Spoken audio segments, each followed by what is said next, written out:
Imagine someone tells you that you have to tear down your house. How would you feel? The common planning approach of local authorities is to hire consultants to draw up plans and inform the community of new developments.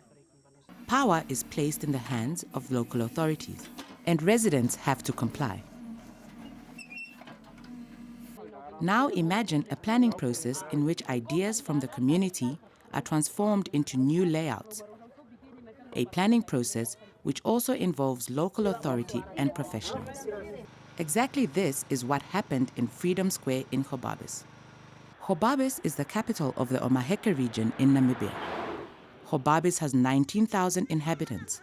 More than 9,000 of them live in informal settlements such as Freedom Square.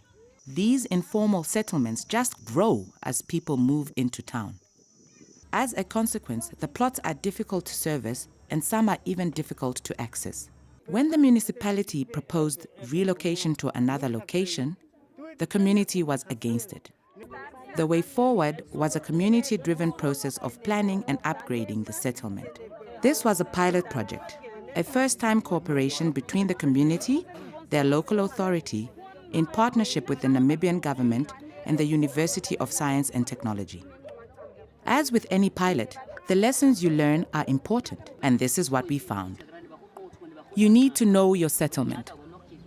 The whole process was based on a city-wide enumeration program. First, the community was informed about possibilities on how they could improve their living conditions. Then, community members learned how to enumerate their settlement. They conducted household surveys, analyzed data, numbered houses, and mapped the settlement. They then brought this information back into the meetings. Discuss community needs. In meetings with stakeholders, the community members presented and discussed their findings and priorities. In the case of Freedom Square, the community identified access to water as the first priority, followed by the need for toilet facilities. For this discussion, it is best to create a platform at which the community can share insights and interact comfortably. This doesn't have to be complicated. In our case, we met under a tree. Build partnerships and learn from others. The enumerations already opened doors for involving multiple stakeholders at local, regional, national, and even international levels to participate in the process.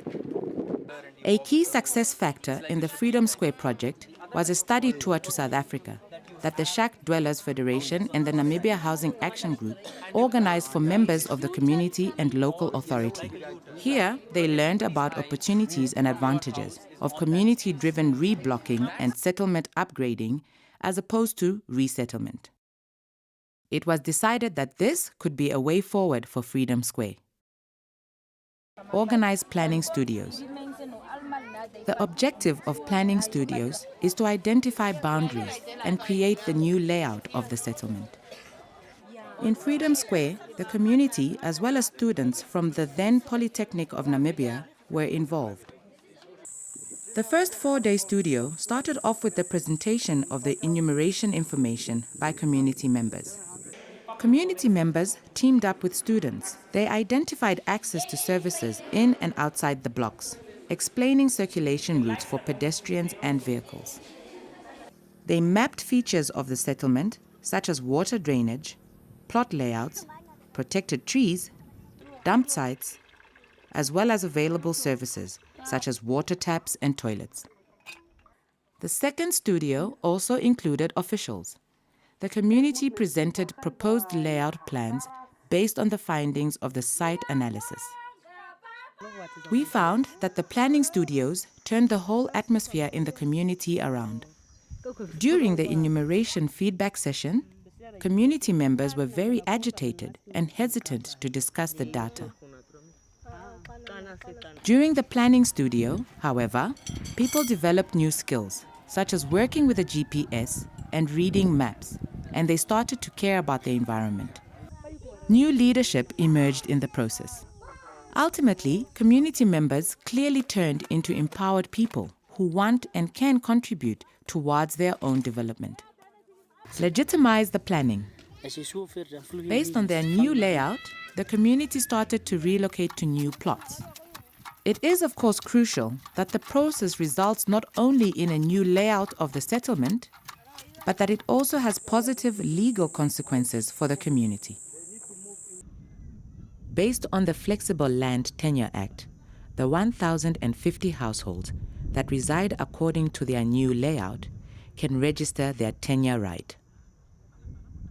To assist with registration, the Freedom Square community has implemented an international tool developed by the Global Land Tool Network and facilitated by UN Habitat. This social tenure domain model bridges the gap between formally registered land and land that is not registered or documented. In Freedom Square, this tool has enabled the community to produce occupation certificates, which basically show that the community members belong to their settlement. The process clearly showed that residents of informal settlements can play a crucial role in development processes, with enough knowledge and understanding of their settlement to contribute positively to change.